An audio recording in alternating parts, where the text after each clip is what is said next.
qui enchaîne tout naturellement avec la présentation suivante, qui est M. Stéphane Bauté, qui représente le rectorat. Vous avez la parole. Merci beaucoup. Oui, merci à vous. Docteur Radi, vous avez dit que ce sujet n'était pas consensuel. Alors, je vais vous décevoir, mais je suis absolument d'accord avec tout ce que vous avez dit. Donc la présentation ne pose pas de problème. Ceci dit, je ne suis pas à moi tout seul toute l'éducation nationale. D'accord. Modérer un tout petit peu mon rôle. Donc je suis inspecteur d'académie, inspecteur pédagogique régional, c'est-à-dire que je m'occupe de la carrière et de l'accompagnement de professeurs dans une discipline particulière, et qu'en plus de cette fonction centrale, j'ai aussi d'autres dossiers comme d'autres collègues, et j'ai le dossier du haut potentiel. D'ailleurs, à ce propos, si EIP a été l'appellation jusqu'à cette année, depuis cette année, les circulaires ont changé. Officiellement, on est passé sur le haut potentiel. Ceci dit, par habitude, ça m'arrive de dire encore EIP. Il faut m'en pardonner, mais j'ai bien compris qu'il fallait que je dise HP. Je vais essayer de m'auto-contrôler. Mais en tout cas, on est tout à fait d'accord avec cette démarche de parler plutôt de haut potentiel plutôt que de précocité, qui est un peu trompeur. Enfin, le terme est un peu trompeur, même si le terme de haut potentiel peut aussi être discuté. Donc ce que vous racontez, c'est mon quotidien. Enfin, c'est mon quotidien pas en tant que personne, mais en tant que professionnel, puisque je suis chargé de faire... il existe un référent par académie, depuis 10 ans seulement, hein, environ. Un référent par académie, ça peut être un médecin scolaire, ça peut être un proviseur, ça peut être un infirmier conseiller curateur. Et ici, on a fait le choix d'un inspecteur d'académie, ce qui permet, enfin, toutes les fonctions ont des avantages et des inconvénients. L'avantage, c'est que j'ai quand même un accès aux professeurs assez facilité. Donc ça me permet quand même de rencontrer les équipes pédagogiques et d'essayer de faire évoluer la compréhension de la précocité dans les classes. C'est une évolution qui est lente, comme vous l'avez plusieurs fois dit, je ne contredis pas. Il y a 80 000 enseignants dans l'Académie de Normandie environ. Forcément, il y a des préjugés. Les préjugés qui sont dans la société, ils sont aussi chez les professeurs, même si c'est un groupe socio-professionnel peut-être plus ouvert à ces questionnements, mais on retrouve les mêmes questions. Quand je dis aux parents, vous savez, on fait un fort travail d'information, de formation, et ça ira mieux dans 10 ans. Je comprends bien que ce soit pas entendable. Le problème, c'est pas dans 10 ans pour vous avec vos enfants, c'est maintenant. Donc on essaie de trouver des solutions au cas par cas. Au cas par cas sur le nombre de potentiels haut potentiel, si je puis dire, c'est évidemment extrêmement difficile, parce que ça représente quand même 3%, enfin 2,5%, 3% si on élargit un petit peu au cas qui ne rentre pas dans le chiffre 130, voire plus. Hein, il y a même des psychologues belges qui ont sorti une étude où eux, ils vont jusqu'à estimer que 10% de la population aurait des capacités ou des compétences assez proches du haut potentiel, avec des difficultés assez proches du haut potentiel aussi. Alors 10%, évidemment, vous voyez tout de suite que ça représente un nombre considérable de personnes. Donc, mon rôle, officiellement, il est de faire évoluer la situation dans l'éducation nationale. C'est déjà un rôle à plein temps, même si je ne peux pas l'occuper totalement mon temps à cela. Il y a un autre rôle qui me prend de plus en plus de place, et finalement c'est un peu pour ça que je suis là ce matin, où on se présente ce second rôle, c'est que évidemment mon nom figure sur le site académique, même s'il n'est peut-être pas très facile à trouver. En tout cas, il y a plein de gens qui arrivent à le trouver. Et donc je suis contacté par des familles qui sont en général en grande difficulté, et je fais le lien, j'essaie de faire le lien, enfin je fais le lien, le tampon aussi, entre les familles et l'institution scolaire. Parfois ça se passe très bien, c'est assez simple, parfois c'est extrêmement compliqué, parce que chaque cas est différent, et ça me prend évidemment beaucoup de temps, même si j'essaie de coupler ce lien avec une formation des équipes. Donc on essaime comme ça, on forme au quotidien. Hier, il y avait une formation sur Caen, je suis appelé sur Avranches. Enfin bref, il y a plein de lieux où on a besoin de faire évoluer les choses. Vous l'avez dit, il y a une dame qui a dit tout à l'heure que ça évolue. Et bien, je suis d'accord avec vous, c'est-à-dire que je sens bien que, enfin, il se trouve que ça fait 10 ans que je suis sur l'Académie de Rouen et ça fait 2 ans que je m'occupe de l'Académie de Caen dans le cadre de la fusion des deux académies. Et il se trouve que j'ai plus d'appels en ce moment de l'Académie de Caen que de l'Académie de Rouen. Ça veut dire qu'il n'y a pas de problème dans l'Académie de Rouen, hein. Ça veut simplement dire que la formation qu'on a fait tout au long de ces 10 dernières années commence à porter ses fruits. À la rigueur, ma mission, c'est une mission qui s'autodétruit, théoriquement. C'est-à-dire que théoriquement, je devrais ne plus exister, enfin, pas physiquement, professionnellement. Parce que l'idéal, ce serait que ce ne soit plus un problème, que tout le monde comprenne ce que c'est que le haut potentiel et le prenne en charge. Donc, a priori, et je pense que j'arriverai en retraite avant d'avoir terminé ça, a priori, je devrais pouvoir finalement avoir de moins en moins de travail. Ce n'est pas tout à fait le cas, même si je vous dis, la différence entre les académies, même s'il y a eu un travail de fait aussi dans l'académie de Caen, mais ça n'a pas été le même travail. La personne qui était à ma classe précédemment était un médecin scolaire et donc avait plus de facilité que moi pour diagnostiquer les difficultés que rencontraient les élèves, et notamment les troubles associés, et elle avait plus de difficultés que moi pour rentrer en contact avec les professeurs, puisque ce n'était pas le même monde, même si elle travaillait dans l'éducation nationale. Alors, en préalable, même si je ne vais pas avoir beaucoup de temps pour vous parler, en préalable quand même, sachez que mon quotidien, c'est d'être en contact avec des hauts potentiels qui vont mal, voire très mal.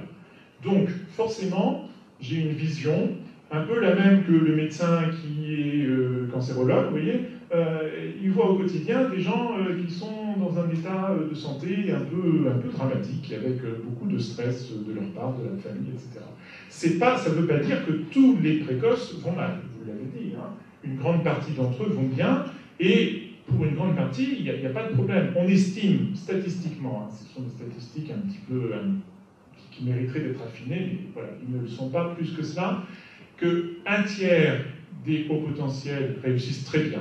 Ce sont des têtes de classe, ce sont des élèves qui sont parfaitement intégrés, mais c'est rare qu'on m'appelle pour me dire ma fille Adèle fait du piano le mercredi après-midi et apprend le chinois toute seule dans sa chambre. Vous voyez, elle a 18 de moyenne.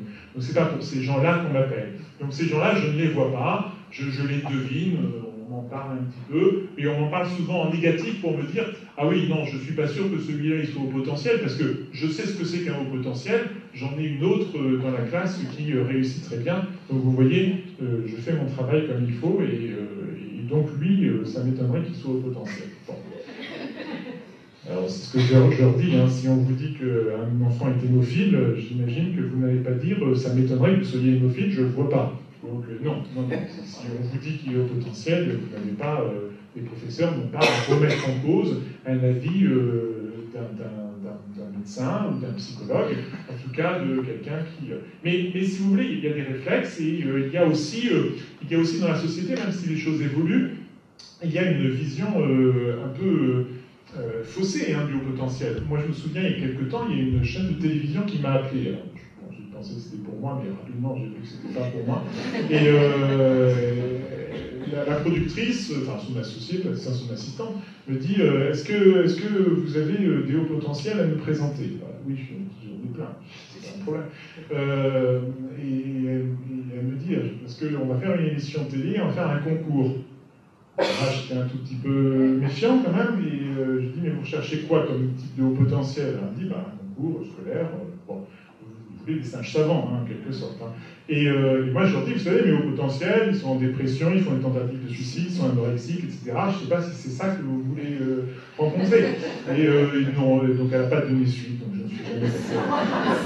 Ma carrière médiatique s'est arrêtée là. C'est pas très grave, parce que je pense qu'on peut faire évoluer les choses. Donc, si vous voulez, il y a tout même si les choses évoluent aussi, mais il y a des représentations fausses qui sont transmises par les médias. On en parle beaucoup, donc beaucoup de gens commencent à prendre conscience que c'est important, et on stresse beaucoup, parce que sur les forums, il n'y a que des gens qui vont très très mal, il y en a beaucoup, des gens qui vont très mal. Et là, je suis que sur le premier tiers, il me reste encore 2 autres tiers à aborder.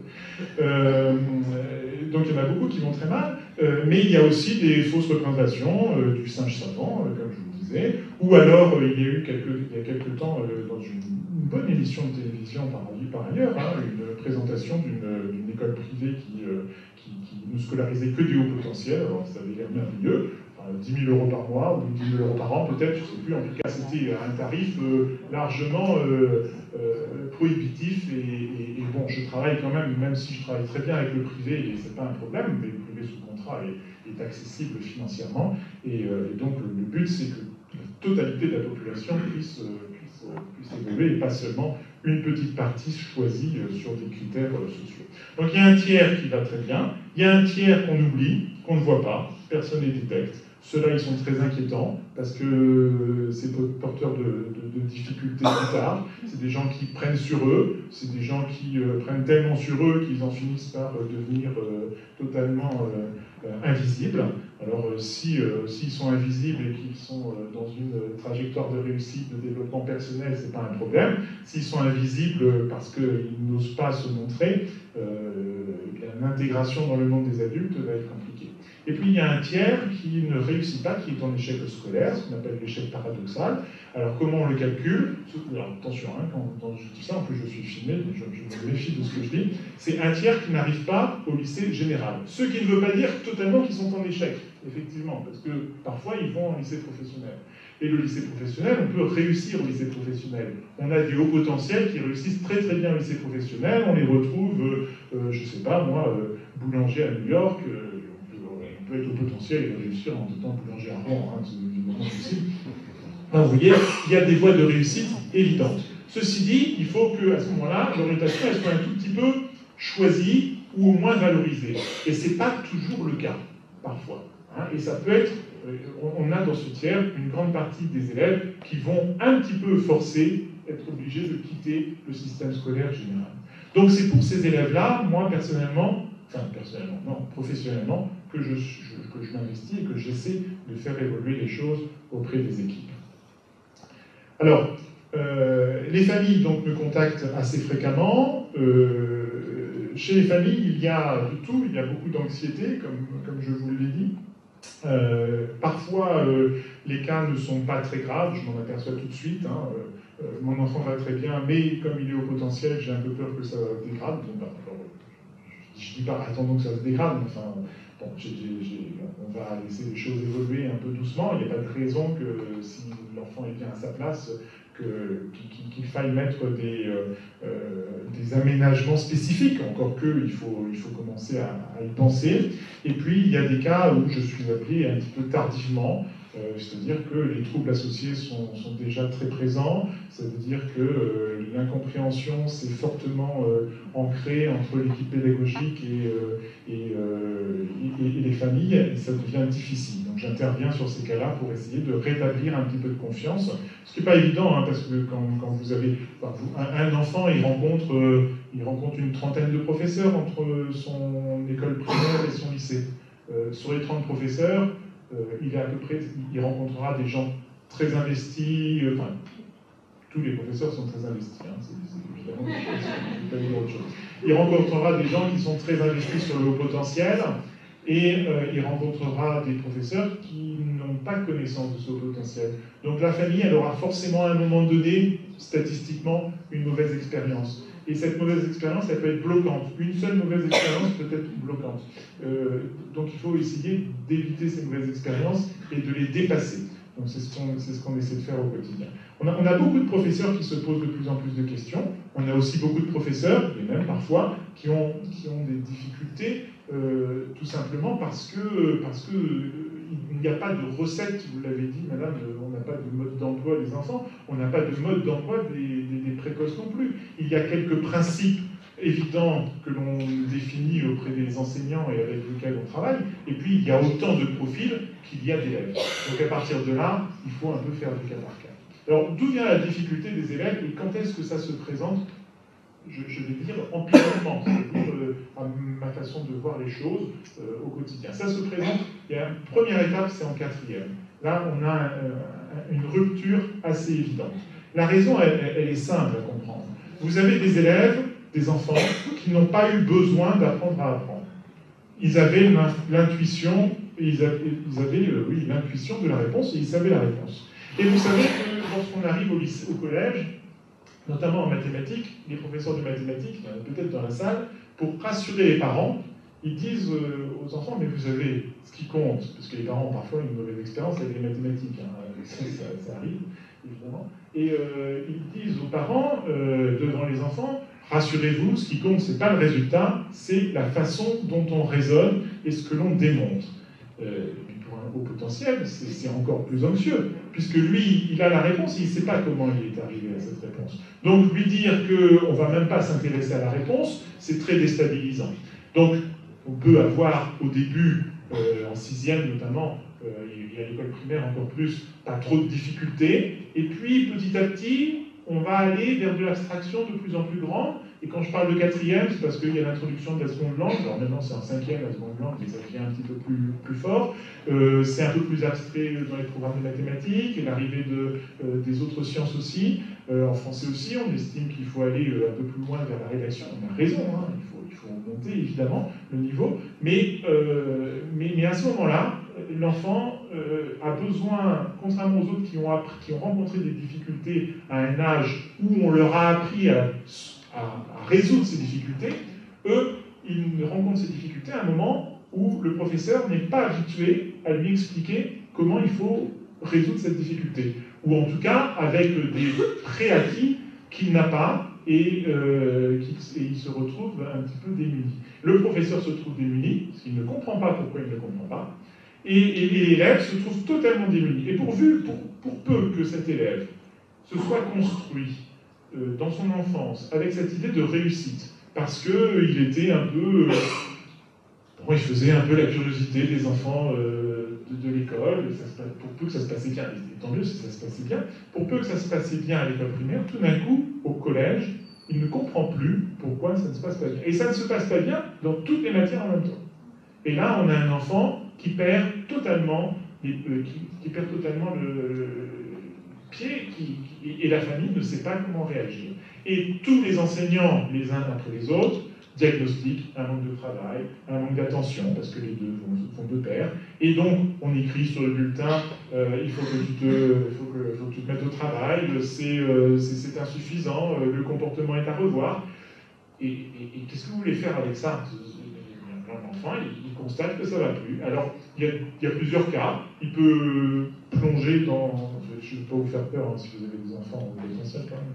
Il peut plonger dans la dépression, ce qui est le cas d'une grande partie. Et puis, il peut aussi se reconstruire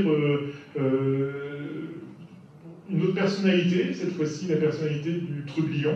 Et puis, il va intégrer un cercle vicieux difficile à dépasser, parce que plus on va lui taper dessus, plus il va trouver que c'est valorisant, donc il va chercher à rendre la classe difficile, et ça peut finir, et ça finit assez souvent en exclusion. Et donc on l'amène dans un autre établissement qui ne le connaît pas, avec des élèves qui ne le connaissent pas, enfin bref, la fragilité scolaire s'inscrit, et on a tout ce tiers d'élèves qui finalement ne réussissent pas dans le système scolaire. Alors, à la question que vous ne m'avez pas posée, mais que vous posez sans doute, c'est pourquoi finalement l'éducation nationale n'arrive pas à prendre en charge cette précocité, n'arrive pas à la comprendre. Après tout, on parle de haut potentiel, on parle d'intelligence, hein, même si le terme n'est plus dans la définition. Et puis on a une institution qui travaille quand même avec l'intelligence, en grande partie, pas seulement, mais en grande partie. Donc on pourrait dire quand même, s'il y a un endroit où ça doit bien se passer, c'est à l'école. Alors, quand on a créé, et vous avez posé la question tout à l'heure, pourquoi on prenait plus en compte la déficience mentale que le haut potentiel. La raison, elle est, à mon sens, un peu historique. Quand on a créé le système scolaire, on est en 1808, c'est l'Empire, on crée un système scolaire pour recruter des fonctionnaires, pour pallier à l'absence, à la disparition des nobles qui sont partis, et puis de toute façon, on a besoin d'un État beaucoup plus solide. Donc on recrute les meilleurs. Et c'est un système extrêmement élitiste, et qui se repose sur 3% de la population, ça suffit. Alors il y a un biais social, hein, évident, hein, à l'époque, très fort. Mais on est principalement sur de la recherche biopotentielle. Et puis ça va tout au long du 19e siècle, mais la société évolue, on a besoin d'une main-d'œuvre beaucoup plus qualifiée. C'est au début du 20e siècle et surtout au milieu du 20e siècle la massification scolaire et l'obligation faite à l'éducation nationale d'accueillir une population qui n'a plus rien à voir avec la population d'origine, et les professeurs, par la formation, par l'obligation d'être en phase avec le public central, vont recentrer l'apprentissage sur la courbe de Gauss centrale, c'est-à-dire plus ou moins 80% de la population. Et on savait bien qu'il y avait des enfants déficients mentaux, c'est pas le terme, pardon, mais en tout cas qui étaient dans le bas de la courbe. On le savait, et pour eux, très vite, on s'est dit, on va essayer de faire des choses. Mais on avait oublié qu'il y avait aussi tous ceux qui étaient au-dessus, en pensant qu'après tout, si on s'adaptait aux plus faibles, les autres allaient bien suivre, ça allait être plus facile. On n'a pas du tout pensé qu'ils pouvaient se retrouver en difficulté, d'ennui, pas comprendre ce qu'on attendait d'eux, etc. Et donc, l'obligation faite par les dirigeants a été de se concentrer sur l'essentiel de la population. Et donc on a un tout petit peu oublié ces élèves qu'on redécouvre aujourd'hui. Voilà, j'ai beaucoup de choses à dire, mais je pense que peut-être, plutôt que d'écouter un monologue, passer à des questions ou à des remarques, ça peut être plus constructif. En tout cas, merci beaucoup, M. Gauthier, c'était particulièrement...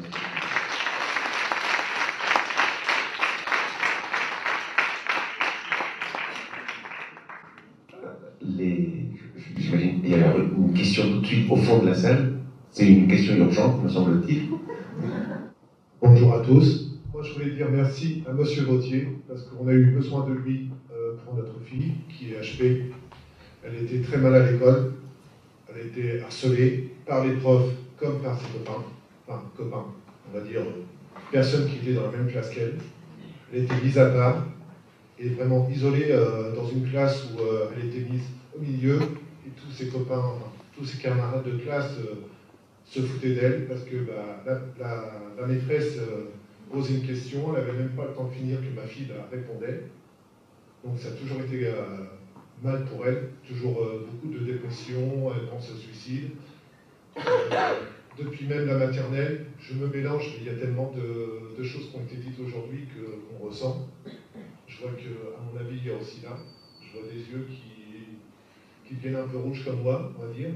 Donc, grâce à vous, quand elle a été en primaire, on a fait appel à vous, parce que l'école ne voulait pas reconnaître notre fille, on va dire. Ils disaient qu'elle était bizarre, qu'elle perturbait la classe, alors qu'elle, elle voulait juste apprendre, aller beaucoup plus vite que les autres. Donc, les maîtres ou maîtresses, plus des maîtresses dans cette école-là, la mettaient à part, lui disaient « tais-toi », comment je pourrais dire aussi, tais-toi, arrête d'aller perturber la classe, plein de choses. Du coup, elle, le soir, elle rentrait, elle pleurait. Elle n'avait pas de copains, pas du tout. Les copines, il y en avait quand même, enfin, les garçons ne se mélangeaient pas à elle. Les copines, il y en avait quelques-unes, mais c'est bon dire qu'ils étaient un peu comme elle, mais plus dans les 10. Pas comme tous les lambda, on va dire, tous les enfants normaux. Et donc, grâce à vous, elle a pu sauter une classe. Ça a été très long. Enfin, grâce à vous et à une psychologue qui est aussi ici, dans la salle, Madame Bons. Donc, je vous remercie beaucoup. Voilà, c'est tout ce que j'avais à dire. Merci.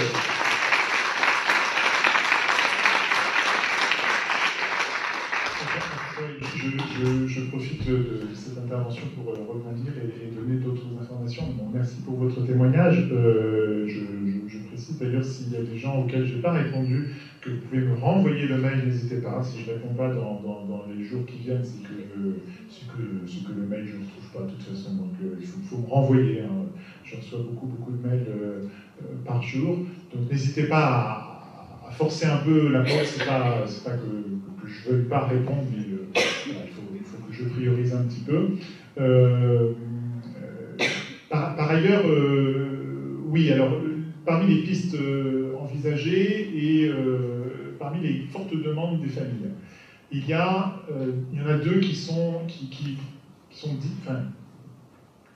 a priori évidentes, mais qui ne sont pas l'alpha et l'oméga de tout ce que l'on peut faire. La première, c'est le saut de classe. Vous en avez parlé, et effectivement, ça fonctionne dans certains cas, mais ça ne peut pas être systématique non plus, et puis c'est pas si simple que ça non plus. Il faut aussi, moi je peux pas avancer contre les professeurs, donc il faut aussi qu'on ait l'avis ou l'attention des professeurs. Alors on essaie de les convaincre, parfois ça marche, parfois c'est plus compliqué, on peut passer un peu en force, mais il faut faire aussi attention à la santé de l'enfant, et puis c'est un pari. Alors c'est un pari, je comprends bien que laisser un enfant dans une situation dramatique, c'est pas bon non plus. Encore une fois, on est presque comme un médecin face à un patient qui va mal, où on lui donne un médicament et on sait que ça va avoir des effets secondaires, ou on ne donne pas de médicament et on sait que l'état ne va pas s'améliorer. Donc il faut qu'on trouve une solution. Mais ça, c'est compliqué, c'est à la fois long, ça dépend un petit peu des moments, parce que si vous demandez un saut de classe entre la maternelle et le CE1, ou entre le CM2 et la 5e, ou entre la 4e et la seconde, vous voyez, les choses peuvent être beaucoup plus difficiles ou plus simples. Et puis, la deuxième chose pour laquelle je suis assez souvent mise en difficulté, c'est des parents qui me disent mon enfant est au potentiel, je ne veux pas qu'il aille dans cet établissement, je voudrais qu'il aille dans tel autre établissement parce que je sais que c'est mieux. Il y a deux choses. Le système scolaire est constitué de deux systèmes, un système public et un système privé. Dans le système privé, vous avez le choix du lieu d'enseignement. Très bien, je connais les lycées privés de la région, je travaille avec eux, c'est pour moi aucune difficulté, évidemment. Et les lycées publics sont liés à une carte scolaire. Et cette carte scolaire, c'est assez difficile pour des raisons qui ne sont pas reconnues comme étant un handicap, comme vous le disiez. C'est difficile de faire un passage sans autre argument. Alors l'argument du harcèlement peut fonctionner de temps en temps, mais encore faut-il qu'il y ait de la place dans l'autre établissement, et donc c'est pas si simple que cela. Il y a une troisième question qui revient souvent, pardon, monsieur, vous avez le micro, mais je vais vous passer la parole. Il y a une troisième question qui revient souvent, c'est pourquoi vous ne faites pas des établissements spécifiques pour les scolaires, pour les précoces. Alors, j'ai fait un calcul, ça voudrait dire 100 classes de primaire et 7 collèges pleins. Alors, non seulement il faudrait que je les répartisse sur l'ensemble de l'académie, ce qui déjà serait compliqué, mais si je vais voir mon secrétaire général ou mon recteur et je lui dis je voudrais ouvrir 7 collèges, c'est évidemment, en fait j'ai peur du ridicule, je ne vais même pas y aller. C'est pas pensable. En plus, nous sommes dans une politique qui est assumée de la part du ministère, qui est une politique totalement pertinente d'intégration du handicap. C'est pas pour commencer à sortir des enfants qui ont quelque chose qui, alors est-ce que c'est un handicap, est-ce que c'est un don, je ne sais pas, mais en tout cas quelque chose de différent, simplement parce qu'il y a une intelligence différente. Donc non, on est dans cette intégration. Ceci dit, pour répondre à des cas très précis, parce qu'une fois j'ai eu une maman qui m'a dit au téléphone, écoutez, monsieur Gauthier, je suis un peu embêté parce que j'ai parlé à la principale, ma fille se fait harceler, c'était pas la vôtre, puisque ma fille se fait harceler, et la principale, c'était pas dans cette académie, donc ma fille se fait harceler, et la principale lui répond que il faudrait qu'elle voie dans le privé s'il y a des possibilités d'accueil.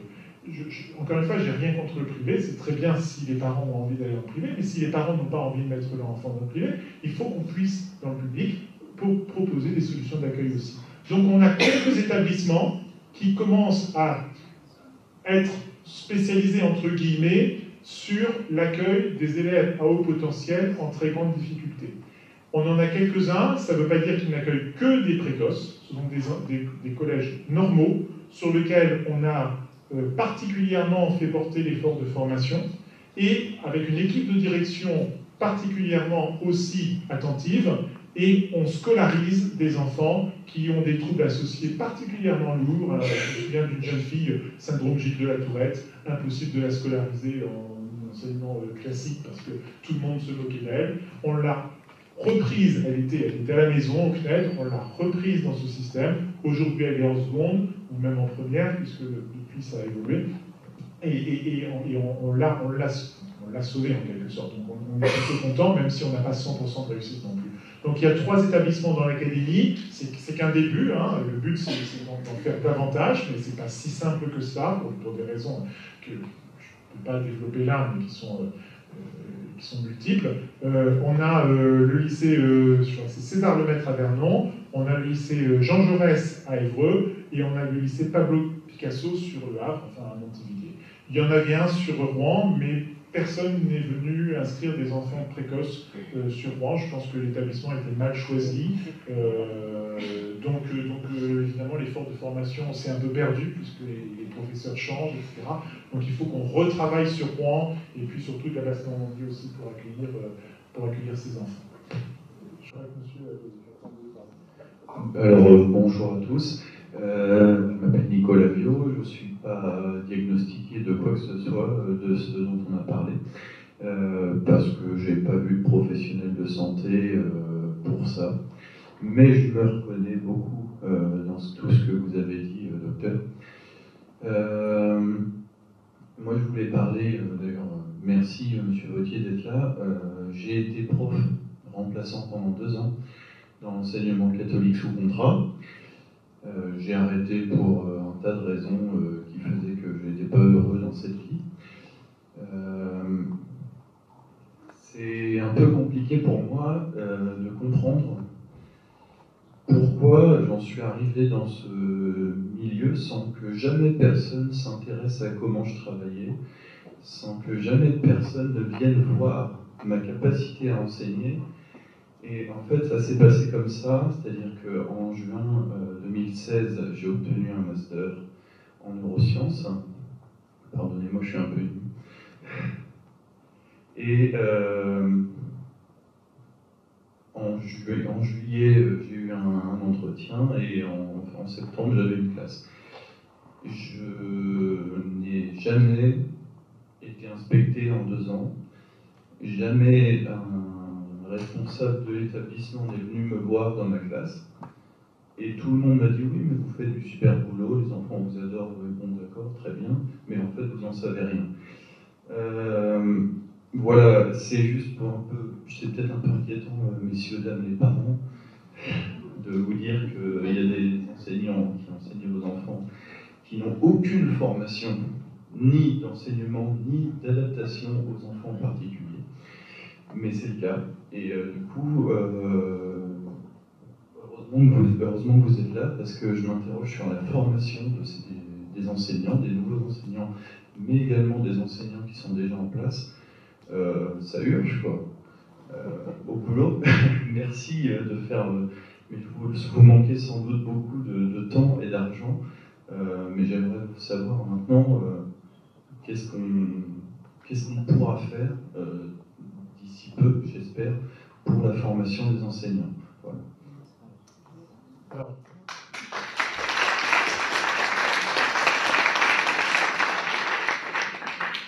Alors, votre cas personnel, la question que vous posez en premier dépasse un peu le cadre strict du haut potentiel. Hein, j'entends bien le problème du recrutement et de l'accompagnement des jeunes enseignants, même si on essaie évidemment de mettre en place des formations. Mais revenons sur le haut potentiel spécifiquement.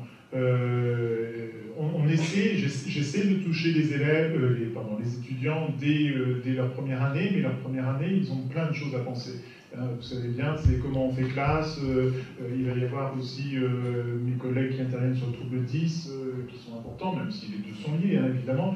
On essaie de faire des journées, mais voilà, dans les maquettes de master qui sont en évolution, c'est pas toujours si évident que ça de trouver même que quelques heures pour la formation. Alors on peut se dire on va faire la formation après, sauf que la formation des enseignants après, elle est plus ou moins obligatoire, hein, c'est-à-dire que l'enseignant il peut se former, mais il peut aussi, si ou bien le chef d'établissement pense qu'il est plus important qu'il soit en classe, ou bien parce que lui-même ne ressent pas le besoin.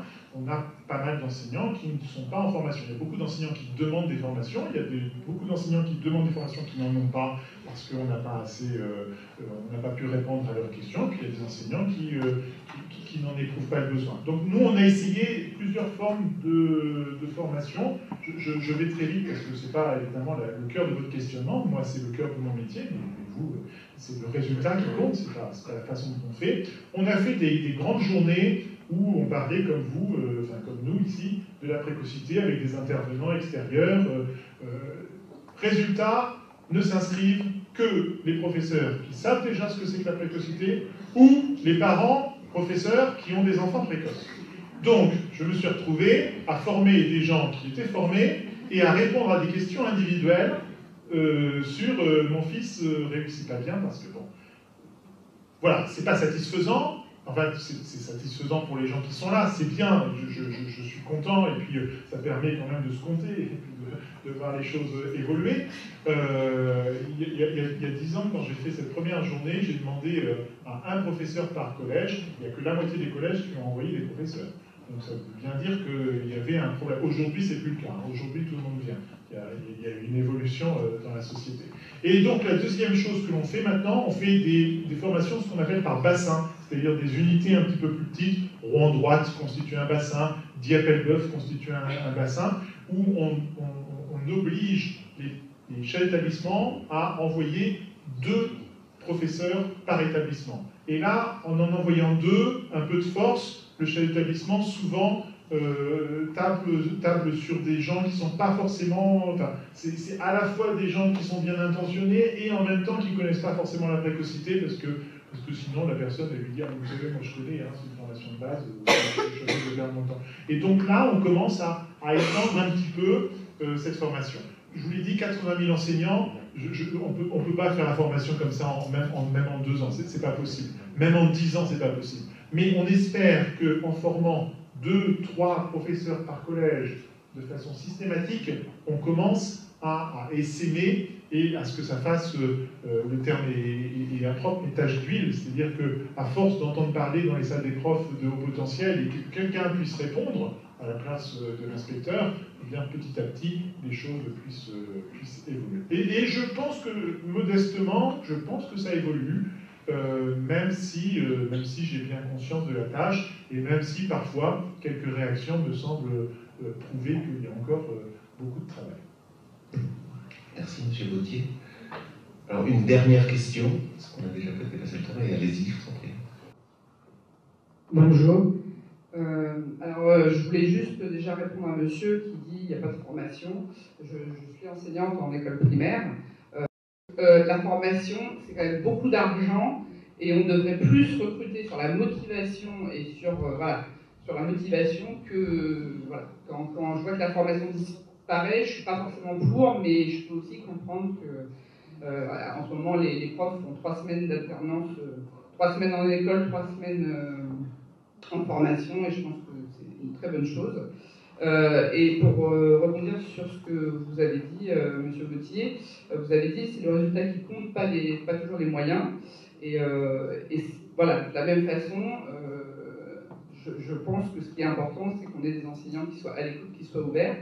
Et moi, ce qui me pose un gros problème pour alors les enfants HP, tous les enfants différents, parce qu'il y a aussi plein d'autres enfants qui ne sont pas voilà, dans le moule éducation nationale, c'est en fonction de l'enseignant sur lequel ils vont tomber, ils vont être pris dans leur individualité ou pas. Et ça, c'est un peu la roulette russe. Et alors, moi, la question que je me pose, c'est est-ce que vous axez préférentiellement vos formations sur les enseignants du primaire ou pas? Parce qu'il me semble qu'on a les enfants quand même des jours, enfin voilà, toute la semaine, beaucoup plus d'heures, que s'il y a une action à avoir avec les familles et avec les enfants, c'est plus facile pour nous parce qu'on les connaît mieux.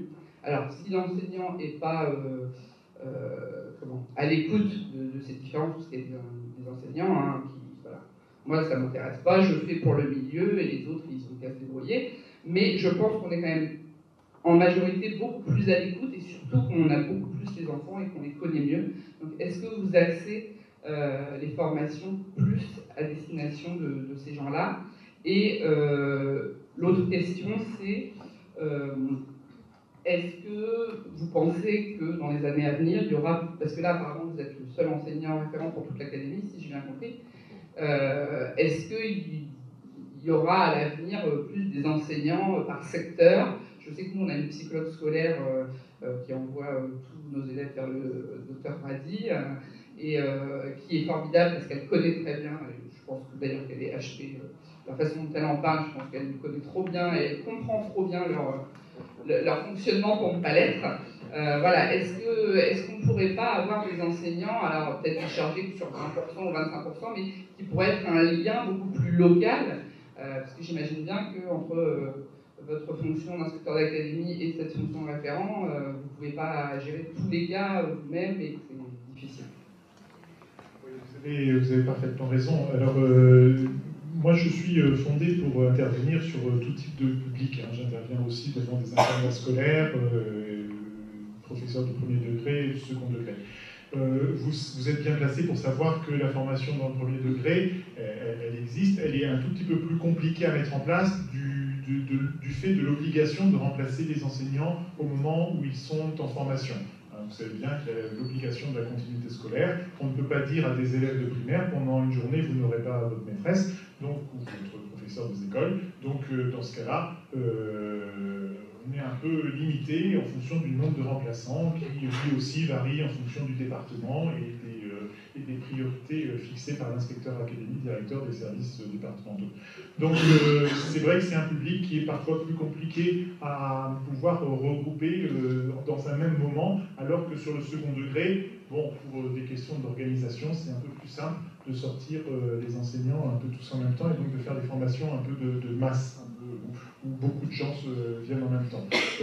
J'interviens aussi dans les écoles primaires, donc là je fais de la formation sur le terrain, c'est-à-dire qu'en général, lorsque je suis appelé par une famille, je propose de venir, dans les limites de mon emploi du temps aussi, évidemment, de mes disponibilités, pour rencontrer l'équipe, rencontrer l'enfant, non pas pour le soigner, parce que je ne suis pas soignant, juste pour comprendre un petit peu ce qu'il vit, pour comprendre un peu son point de vue, et puis pour pouvoir ensuite en parler en ayant une petite représentation de ce que c'est, de ce qu'est cet enfant, ou ce jeune en collège ou en lycée. Donc là, c'est bien un moment de formation, puisqu'on travaille véritablement sur un cas. Et ensuite, pour ce qui est des référents, on a mis en place des référents dans le collège, dans les collèges. Ce sont des référents qui ne sont pas des chargés de cours, il n'y a pas de possibilité pour ça. C'est donc des gens qui connaissent un petit peu la précocité, parfois beaucoup, ça dépend, il peut y avoir des gens qui se forment d'eux-mêmes. Ça prend du temps, c'est pas stable. C'est pas stable dans le sens où les enseignants, heureusement, ont le droit de bouger. Heureusement, ils peuvent partir en retraite.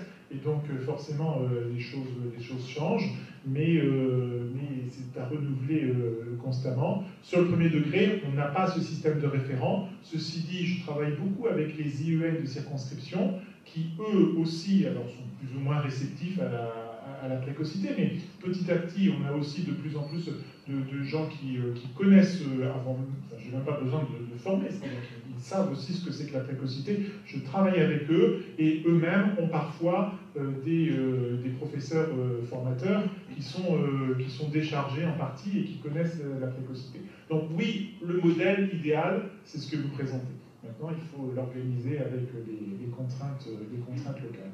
Quand vous disiez que j'avais dit que ce n'était pas les moyens qui comptaient, c'était l'objectif, pour vous, parents, c'est ça que je voulais dire. Parce que les moyens comptent, évidemment. Je ne vais pas penser autrement, bien sûr. Mais voilà, mon idée n'était pas de vous faire participer à cette question des moyens, qui est une question propre à l'éducation nationale, mais vous dire qu'on comprenait bien que l'objectif, c'était de faire en sorte que vos enfants soient le mieux possible. Je ne sais pas moi le maître du temps, madame. Donc Alors, on m'impose une dernière question par les organisatrices. Donc, Je vais faire très vite. Donc, Saline Aïssaoui, je travaille à la direction des droits de l'enfant de la ville de Rouen. Je voudrais juste apporter un complément. On parle effectivement des enseignants, mais je pense qu'il y a aussi toute la communauté éducative autour des enfants, puisque donc, pour ma part, en ce qui concerne la ville de Rouen, donc, nous c'est sur l'élémentaire, il y a les personnes qui s'occupent des enfants le matin, le midi, le soir, qu'ils soient animateurs, ATSEM, personnel qui travaille dans les cantines. Donc nous on essaye de réfléchir et de travailler aussi sur la formation de ces personnes-là pour les sensibiliser aussi à la différence en général et comment on accompagne ces enfants. Et je pense qu'une des clés c'est ça aussi, c'est le travail qu'on doit faire en commun. Il faut qu'on trouve des articulations pour effectivement accompagner ces enfants sur les différents temps de leur journée et de leur vie. Et à mon avis, c'est aussi dans finalement dans ces complémentarités-là qu'on arrivera à accompagner au mieux les enfants. Donc voilà, vous voyez, c'était pas très long, c'était vraiment juste un complément que je tenais à ajouter. Voilà. Merci beaucoup.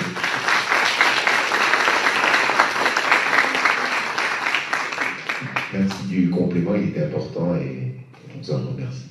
Bien, donc nous allons presque finir. Peut-être remercier donc le docteur Radi de son intervention et puis je crois que le message que vous nous avez passé, c'est que ce n'est pas une maladie, ce n'est pas un trouble, c'est un handicap, mais pour certains c'est un sacré handicap. Et je pense que c'est quelque chose d'important à retenir. Ça peut être une chance, mais ça reste un handicap, en tout cas socialement.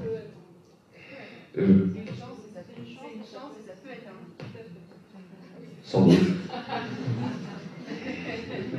Peut-être que le message aussi de l'Éducation nationale, c'est que les choses changent, que vous prenez de plus en plus la mesure, en tout cas la dimension de la problématique au potentiel est de mieux en mieux prise en charge, en tout cas au niveau du rectorat et de l'inspection d'académie en général. Peut-être qu'un travail de fourmi, mais qui, auprès des enseignants, commence à donner des résultats et on vous encourage à le poursuivre en tout cas. Et je pense que peut-être que le mot de la fin pourrait revenir au principal concerné, donc notre grand témoin aujourd'hui, Nathan. Donc si tu avais un mot à dire aux jeunes qui étaient qui sont dans ta situation comme tu étais il y a quelques années, ou aux familles, ou même à l'éducation nationale. Donc est-ce que tu aurais un message? Et puis rapidement te libérer, parce que je crois que tu nous as consacré du temps, alors que tu as des examens donc, la semaine prochaine. Donc je crois que ça ne marche pas trop mal pour toi aujourd'hui à la fac. Tu es en 3e année de médecine, et donc quel est le message que tu donnerais à ces personnes? Merci. Alors, le message pour les familles et les enfants à haut potentiel, je dirais juste pour survivre à l'enfer de l'école, trouver une passion. Et moi, plus je faisais de judo, mieux j'allais. Et le meilleur moment où j'allais, c'est quand je faisais 14 heures de judo par semaine.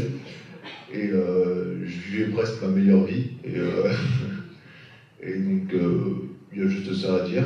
Et pour l'éducation nationale, il y a une volonté, et je dirais juste bonne chance à eux, et j'espère que ça arrivera très vite à changer les mentalités auprès de tout le monde. Voilà. Merci beaucoup. Merci à vous.